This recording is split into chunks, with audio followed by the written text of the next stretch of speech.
प्रभु यीशु मसीह के नाम में आपको अनंत जीवन की आशीष प्राप्त हो।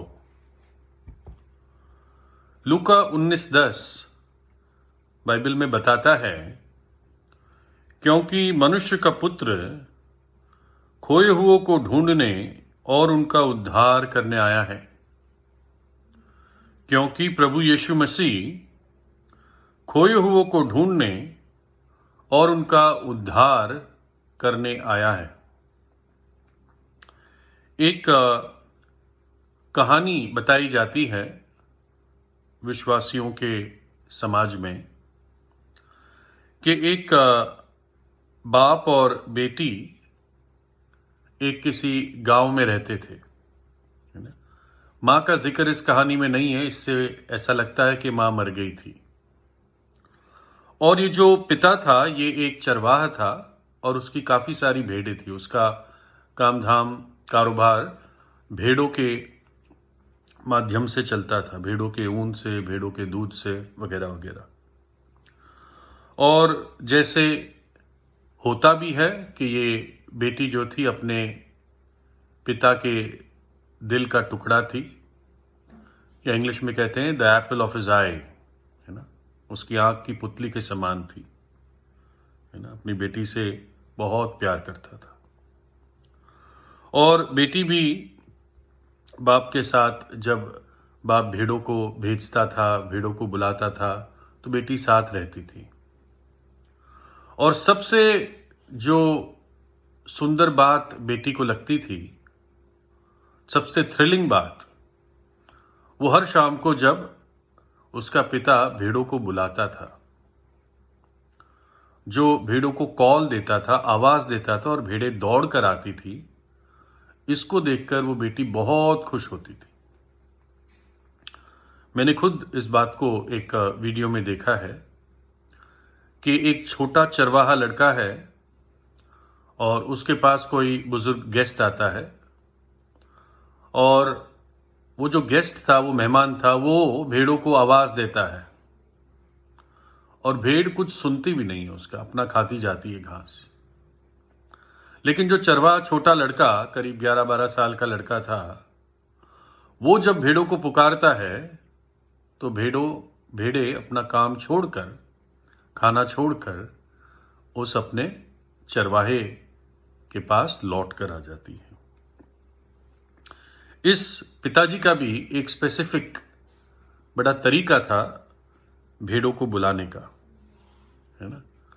और बस इतना, वो अपनी भाषा में उन भेड़ों को आवाज देते हैं। जैसे मानो कि मैं हिंदी में बोल रहा हूं, भेड़े अब आ जाओ, भेड़े आ जाओ। तो अलग अलग जगह जो भेड़ें फैली होती है, वो लौट कर आने लगती है भेड़शाला के अंदर, है ना। एक एक करके सारी आ जाती है। लेकिन अगर चरवाहा पुकारता है तब, जिसको भेड़ें बिलोंग करती है, तभी वो आती है, नहीं तो नहीं आती। तो इस प्रकार से बच्ची बड़ी हुई, फर्दर पढ़ाई का समय आया और फिर पिताजी ने उसको शहर भेजा। और शहर वो चली गई और कॉलेज जाने लगी, और वहाँ पर वो बुरी संगति में पड़ गई और जीवन बुरा से बदतर, बैड टू वर्स हो गया, है ना। उसका जीवन इतना खराब हो गया कि वो शहर के एक बदनाम इलाके में रहने लगी। पहले पिताजी को हर हफ्ते चिट्ठी लिखती, फिर वो चिट्ठी हफ्ते से महीने हो गई, फिर महीने से 6 महीने हो गई, और फिर चिट्ठी आना बंद हो गया, है ना। पिताजी को चिंता रही। एक लड़का उसी शहर जा रहा था, उसको कहा, देखना जरा, मेरी गुड़िया को ढूंढना, उससे बात करना कि तेरा पिताजी इंतजार करता है रोज तेरी चिट्ठी के लिए, है ना। और वो लड़का गया शहर में, और फिर जब वापस आया तो बड़ी निराशा की खबर लाया, और उन्हें उसके पिताजी को बताया कि मैंने उसको ढूंढ लिया, लेकिन उसने मुझे पहचानने से भी मना कर दिया, मुझे टोटल इग्नोर किया उसने। और अब पिताजी का प्यार रुक नहीं पाया। वो अपने गांव के भेष में, चरवाहे के भेष में शहर पहुंच गया। अब कैसे ढूंढे? तो वैसे ही वो सड़कों पर उसी इलाके में, जो बदनाम इलाका था, उसी इलाके में वो वही चरवाहे की जो आवाज़ वो भेड़ों को देता था, जो उसकी बेटी को बहुत प्यारी लगती थी, उसी आवाज़ से वो सड़कों पे पुकारने लगा। लोग सोचते थे कौन पागल आ गया गांव वाला, या कोई भेड़े होगी। लेकिन वो कुछ दिन ये आवाज़ पुकारता पूरे इलाके में घूमा, और एक दिन अपने बेटी के कमरे के पास से जब वो गुजरा, उसे नहीं मालूम था, वो आवाज़ पुकारता रहा भेड़ों की, और देखा तो उसको दरवाजे खुलने की आवाज़ आई, और कोई उसके पास, उसने एक दरवाजे के खुलने की आवाज़ को सुना और कोई उसके पास दौड़ता हुआ आया। और कौन था वो? उसकी आंख की पुतली थी, उसके हृदय का टुकड़ा था। और फिर वो अपनी बेटी को समझा के बुझा के वापस अपने घर ले गया, है ना। पिता के प्यार ने उस बेटी को ढूंढ ही लिया। और प्रभु यीशु मसीह कहता है यूहन्ना 10 अध्याय में, मेरी भेड़ें मेरा शब्द सुनती हैं और मैं उन्हें जानता हूं और वह मेरे पीछे पीछे चलती हैं, और मैं उन्हें अनंत जीवन देता हूं और वे कभी नाश ना होगी, और कोई उन्हें मेरे हाथ से छीन नहीं लेगा। प्रभु यीशु कहता है, मैं अच्छा चरवाहा हूं। अच्छा चरवाहा अपनी भेड़ों के लिए अपने प्राण देता है। प्रभु यीशु ने कलवरी के क्रूस पर अपने प्राण दिए मेरे और आपके खातिर, ताकि मैं और आप अनंत जीवन पाए।